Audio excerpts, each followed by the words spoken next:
Hello and welcome to this special edition of the Football Diary podcast, where we're taking a mid-season review of Nottingham Forest. I'm joined by Adam from the Red Side of the Trent Podcast to unpick how Forest have been doing so far this year and how they've surpassed everyone's expectations to upset the top four. So Adam, welcome. Thank you for joining me. Thanks for having me, mate. Great time to be a Forest fan, right? Not too bad. different Christmas to last year. So it's going really, really well.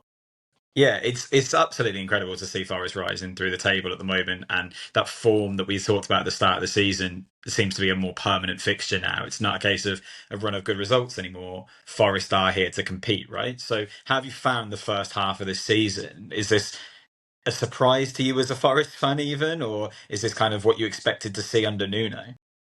I mean, if I said I was expecting it to see under Nuno, I think I'd be lying through my teeth.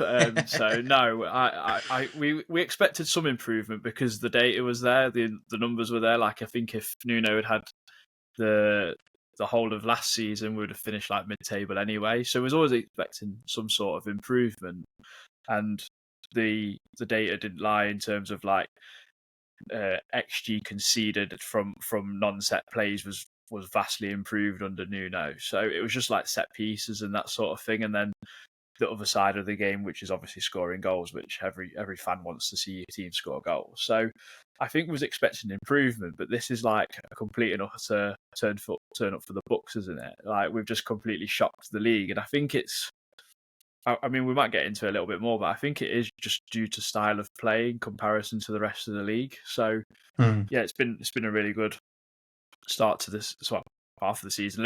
Everyone kept saying, "Oh, this start to the season. It's more than a start to the season now." Yeah. Absolutely ridiculous. Is it as simple as the upturn in your XG against, for example, bringing in someone like Milenkovic has obviously made a massive difference to your defence? You talked about lacking goals last year, and Chris Wood's in the form of his life. Is it as simple as that, or systemically have you seen a lot of change this season for Forest? I think Milenkovic has definitely helped in terms of his aerial ability, and he was one of the best in Serie A last season. We spoke to a journalist actually when we signed him, and he said like £12 million is an absolute steal, and it could have been more, but also represented good value at the same time, which is strange because Fiorentina were like a European chasing Serie A side. They weren't like what they were in the 90s when they had Batistuta playing for them. So. The Nintendo kit days. Yeah, and I think his leadership skills have really helped, and then they've also really complemented Murillo, and then Olaino and Sells and Moreno or Nico Williams equally, because I just think they're all so much more in tandem this season, and I think that trifecta of Sells, Milenkovic, and Murillo being a constant, like a constant presence has really helped us this season. Last season, I think you guys will probably know just as much as we will. Murillo had about 8 different centre-half pairings, or it was a 3, because Steve Cooper just couldn't decide and couldn't work out how to get the best out of our defence, considering we were so defensive. We were so mid-block, we may as well have put 11 men on the byline, on the goal line. Do you know what I mean? It was stupid. Yeah. But then I think that the opposite way is we're just very effective on the counter-attack. Chris Wood, we're playing to his strengths. So he's getting Morgan Gibbs-White very close to him, and then equally Elanga and Callum Hudson-Odoi are supporting on either side of the wing, and it's just going all very, very well, it seems. And we're very efficient. We don't have that many shots on goal or shots on target, but they just all seem to go in when the timing's right. Yeah, talk me through Chris Wood a little bit, because I think most neutrals or people on the outside looking at Nottingham Forest looked at that front 3 at the start of the season and expected a 1 year, if he could stay fit, to be the out-and-out number 9. He looks like he's got a really high ceiling that's been hampered through injury, unfortunately. And I think many people probably branded Chris Wood as a Sean Dyche-esque kind of forward from his days at Burnley, and kind of thought he might be past it because of his days at Newcastle. And yet we're seeing a really complete forward this year at Forest, right? What's the change in Chris Wood? Difficult to really, really pinpoint, but one of my co-hosts said he scored 18 goals in 32 games this year alone, which is absolutely unbelievable. Yeah. Lots of people think Chris Wood's a target man, and he's actually completely opposite. He's a poacher. He's just very big. He's just a very big poacher. He likes to link up play. He likes to get the ball into feet. He said in an interview with Glenn Murray, actually, on I think it's on the Forest YouTube channel or somewhere else, that he's had to really learn how to use his size over his professional career, because he's not that type of player. His movement's actually incredibly good, and his work rate is phenomenal for such a guy who's he's not really the biggest presser of the game or anything, but the way he presses with the team has been so effective. His ability to defend from the front has been really, really good, because when you watch Forest, we're not a really pressing team, but we will press when the trigger is there. There were so many times against, I think, even Tottenham, where Tottenham would get the ball in like either fullback position, and then suddenly the pitches suddenly got so compressed because of the press, and it's so clever, it's so subtle, because it's not like how Liverpool's is, where it's just like we'll all just run like lunatics at you, and we'll get the ball back because we're so athletic and so fast. Whereas Forest can't do that because we haven't got it in every single position on the pitch. Like we do and we don't. It's very strange. But yeah, I think we're just giving Chris Wood all the opportunities to score goals, and he's scoring all different types of goals as well, weirdly enough. Yeah. Like I generally think he'd work better in Man City's team at the moment than Haaland does at the moment, which is really strange to say, but Haaland is not a good footballer. I've said this for years. Quote tweet that. Put that out as a clip if you really want. Haaland is not a good footballer. He's a very good striker, though. Chris Wood's a really good striker when he gets chances. He's shown that this season. So yeah, I think the difference is we've just played to his strengths, really. Yeah, you talked about opportunities for him then, and it feels like Forest are a bit of a club of opportunities at the moment. You've taken on some players that maybe have been neglected at bigger clubs. You'll think about Alanga and Hudson-Odoi that you mentioned earlier. Both incredibly technical, lightning quick, exciting wingers that really we expected to see playing consistently for Man United and Chelsea at some point in their career. It didn't pan out for them there, and all of a sudden they've become superstars at Forest. Is now the goal to keep building that youth up, or to hold on to those players, or do you think you need something different in January to kind of complement those players? So the club ethos was to get players down from, like, I think under 30. We don't want to offer contracts to players that are over that age unless they are unbelievable, obviously. So I think taking, like, Callum Hudson-Odoi is really unlucky. I do think he would have made a career at Chelsea if he hadn't got that Achilles injury. That really hampered him, and I think it's shown within the first season he comes to us, because you could kind of see that he wanted to push but didn't. But then I think now he's had a pretty injury-free 18 months or so. Yeah. I think we're starting to see what Callum Hudson-Odoi can do. We'd like to see improved numbers in terms of goals and assists. But I think what he's doing for the team has been incredible, really, because he looks like a player that should be a luxury player and someone that will shy away from hard work. It's actually the complete opposite for both of them. They're hard grafters. Yeah. Anthony Elanga he's still very, very raw, but a player that needs confidence and needs a lot of love. And I think it's shown in the last couple of weeks where he scored 3 goals, one being against your beloved Villa. I know lots of Villa fans will absolutely hate that last minute goal because there was a potential foul from Elliot Anderson. We'll say it's good strength and weakness from Matty Cash. So we're clutching at straws maybe a little there, but we'll take it. And Elanga, since that goal, he scored another 2, got another assist, and now kind of looks like one of the informed strikers, wingers in the league again. So yeah, I think for January it's such a tricky window. Every football fan knows it. It's difficult to pinpoint what players you want and then how much you're willing to spend, because you to improve your 11, you're taking another team's first teamer, aren't you? Essentially, there's not going to be that many bench players unless they've had an injury that you can go, oh, we'll go and grab them because we might have a chance. Because the biggest one that is circling around the Forest transfer mill is Evan Ferguson at Brighton to come and try and help with that. Because like you mentioned, Taiwo Awoniyi was expecting to be that number one, but he's had too many injury problems. And I just don't think Nuno's quite having him as his central striker.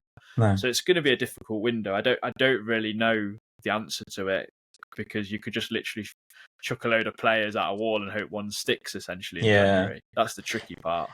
I mean, it's such a hard time of the season for a club like Forest as well. I mean, I've been there as a Villa fan in the past. Where I remember the O'Neill days when you're competing for top four come January. You don't have a strong enough window. Your squad shows its lack of depth, and all of a sudden you crash right out of it. But Forest feel like they have got some depth already there. So is it a case of actually what a lot of neutrals laughed at as heavy recruitment when you first came to the Premier League is now coming to fruition, and they're gelling more as a squad now. So actually, it might do you better to not do too much in January. Yeah, I think we said on our last pod actually that we'd love to see Chris Wood and Ola Aina get long-term contracts, and then maybe we look at an improved contract for Morgan Gibbs-White.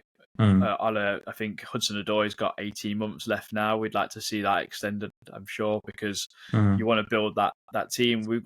We get called Vibes FC by loads of people on TikTok because of Ola Aina mainly, because he's just like drinking Ribena juice boxes and I don't know, dancing with Callum and Anthony Alanga all the time and giving him boiled eggs or whatever. I don't know. It's just and being like the best right back in the league right now as well. He's the best fullback in the league because what fullback can play both sides equally as well? It's true. But I say this all the time. Like you can talk to me about Trent Alexander-Arnold all you like, but Liverpool don't have to defend in this league half the time. So we're like, yeah. So I'd like to see them deals done more so than actually bringing anyone in, because it just seems like we've got a good balance. We've got players that are challenging for first team spots, but then maybe not quite good enough to take them spots permanently, but they're good enough to come and fill in like Ramon Sosa did against Everton, or Jota Silva has done to give Anthony Elanga a bit of a kick up the backside. So we've got good players in there. I think if we was going to nail down a position, I think we'd need a left-footed right winger. But like I say, it's so difficult. And I think the problem that you'll get is as soon as your form continues to uptake like this, you get other clubs sniffing around some of your players. There's already been talk of Alaina maybe being linked to Chelsea or Liverpool as well. And Morgan Gibbs-White brings around speculation every time there's a transfer window going. Does cementing a place in Europe maintain this squad for Forest? Or do you think that when the summer comes, you probably will be forced to move at least one of them on? More than likely, because I think if we get European football, I think the FFP or PSR goalposts move, don't they? Yeah. So it'll be difficult. We felt that. Yeah, it'll be difficult, but it's difficult to say without knowing all the ins and outs of what the club's finances are like or anything like that. Because I know we want to do stuff to the stadium, we need to do stuff to the training grounds, to the youth academy as well, and then obviously make the squad better. And sometimes you have to sell a player to then do that. And I'm not sure if it means we only then sell one player rather than two if we weren't in Europe. But I think we'd have a better chance of keeping everyone, really, if we are in Champions League, weirdly enough. But it'd be incredibly difficult, especially when you've got clubs like Real Madrid wanting Murillo, for example, or Liverpool wanting Morgan Gibbs-White potentially, or Man City wanting Ola Aina. It's a really difficult one, and it doesn't stop teams from disbanding almost across Europe. You look at like Borussia Dortmund, who get into Champions League a lot, and their team just gets picked off all the time, doesn't it? Unfortunately. Constantly. Yeah. So we kind of started the conversation there. You're talking optimistically about Champions League football now. Is that something that Forest fans are looking at now and thinking, yeah, why not? I like to keep grounded and be like, well, any European football is brilliant. I still think a top 10 finish is an unbelievable achievement for Forest, but because there's 8 European spots, you'd be a little bit disappointed to like come out of that. Obviously, there's 8 depending on whoever wins like Carabao or FA Cup and all that sort of nonsense. So if we didn't get into Europe now, I think it would be a little bit disappointing because we've had such a good half of the season. Like the most points we've had since like 1995, I think it is. We're breaking all sorts of records this season, and the togetherness is just unbelievable. And our defence, I personally think we're the best defensive team in this league. I don't say that like just willy-nilly because I'm not that kind of football fan or Forest fan. I just generally think that because we defend more so than most of the bigger sides, which is natural because we don't have as much of the ball, but that's because we are a counter-attack side, but we're not necessarily like full-on like low block defence like Everton. I watched that game and I was thinking, Everton are not going to score in this game because they don't know how to attack. We know how to attack, at least. They just haven't got a clue. Yeah, we talked about that this week on the pod as well. We thought it was really noticeable that actually there is an organisation there of, it's not just a case of, like you say, sticking men behind the ball and trying to grind wins out. It's a very in a deliberate ploy to try and get those counter-attacking opportunities, and you've proved this season how quickly you can move the ball up the pitch with effectiveness rather than just a hit and hope sort of style. The fact that Forest have developed that so quickly under Nuno, I think, is really impressive, because I mean, we've had Forest fans commenting on our channel calling Nuno the new Brian Clough, which I think maybe is a little bit of a push too far at this stage, but it's safe to say this is the manager that Spurs hoped they were getting when they brought him in, right? Do you think that this success for Nuno is a long-term project for him? Can you see him being at Forest for a bit longer now, a bit more of a kind of long stay? Because Cooper seemed fairly liked before he was removed. I think a lot of people were quite surprised to see that change, as Nuno won everyone over now.